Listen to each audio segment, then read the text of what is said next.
அனைவருக்கும் வணக்கம். Fair delimitation இதுதான் இப்போ பேசு பொருளாக இருக்குது. திமுக ஏன் இதை பேசு பொருளாக ஆக்குச்சுன்னா 2026 டீலிமிட்டேஷன் கண்டிப்பாக நடந்தே ஆகணும். அப்போது மக்கள் தொகை அடிப்படையில் தொகுதி மறுசீரமைப்பு செஞ்சால் நம்மளோட எம்பிக்களுடைய பிரதிநிதித்துவம் பாதிக்கப்படும். இதை உணர்ந்து தான் நம்ம முதல்ல குரல் எழுப்பியிருக்கிறோம்.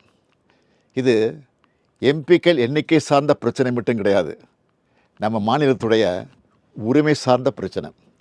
அதனால தான் தமிழ்நாட்டில் இருக்க அனைத்து கட்சிகளையும் அழைச்சி கூட்டம் நடத்தணும். பாஜக தவிர மற்ற எல்லா கட்சியினரும் ஓரணியில் நின்று நியாயமான தொகுதி மறுசீரமைப்பு வேண்டும்னு ஒரு தீர்மானத்தை நிறைவேற்றணும். அதில் இந்த தொகுதி மறுசீரமைப்பால் பாதிக்கப்பட உள்ள மற்ற மாநிலங்களையும் ஒருங்கிணைச்சு போராட வேண்டும்னு முடிவெடுத்தோம். அதுக்காக ஆந்திரா, கர்நாடகா, கேரளா, தெலுங்கானா, ஒடிசா, மேற்கு வங்கம், பஞ்சாப் ஆகிய 7 மாநில முதலமைச்சர்களுக்கும் நாடாளுமன்றத்தில் பிரதிநிதித்துவம் இருக்கக்கூடிய அந்த மாநிலங்களை சார்ந்த எல்லா கட்சிகளோட தலைமைக்கும் நான் கடிதம் எழுதினேன். அந்த கடிதங்களை ஒரு அமைச்சர் மற்றும் ஒரு எம்பி அடங்கிய குழு அவங்கள நேரில் சந்தித்து கொடுத்து விளக்கம் அளித்தாங்க. எல்லா மாநில முதலமைச்சர்கிட்டையும் நானே ஃபோனில் பேசினேன். இதை தொடர்ந்து சிலர் நேரடியாக வர்றதாகவும் சிலர் ஏற்கனவே ஒத்துக்கிட்ட நிகழ்ச்சிகள் காரணமாக தங்களுடைய பிரதிநிதிகளை அனுப்புகிறதாகவும் சொல்லியிருக்காங்க. இந்த முதற்கட்ட ஆலோசனை கூட்டம் நாளை மார்ச் 22 சென்னையில் நடக்க இருக்கு. இப்போது எதுக்கு இந்த கூட்டத்தை நடத்தணும்னு சிலர் கேட்குறாங்க.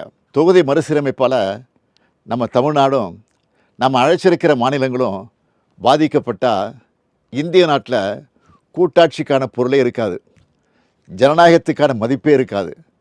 நாடாளுமன்றத்தில் நம்முடைய குரல்கள் நசுக்கப்படும், நம்முடைய உரிமைகளை நிலைநாட்ட முடியாது. இது இந்த மாநிலங்களை அவமதிக்கிற செயல். எனவே மக்கள் தொகையை கட்டுப்படுத்தி சிறப்பாக செயல்பட்டு நாட்டோட வளர்ச்சிக்கு பங்களித்த மாநிலங்களுக்கு ஒன்றிய அரசு தண்டனை கொடுக்கக்கூடாது.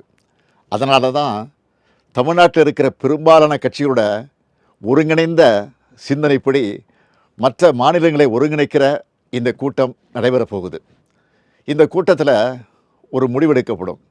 அதன் அடிப்படையில் அடுத்த கட்ட நடவடிக்கைகளை மேற்கொள்வோம். நம்மளோட நியாயமான கோரிக்கைகள் நிச்சயம் வெற்றியடையும். நம்மளோட இந்த முன்னெடுப்பு இந்தியாவை காக்கும். நன்றி, வணக்கம்.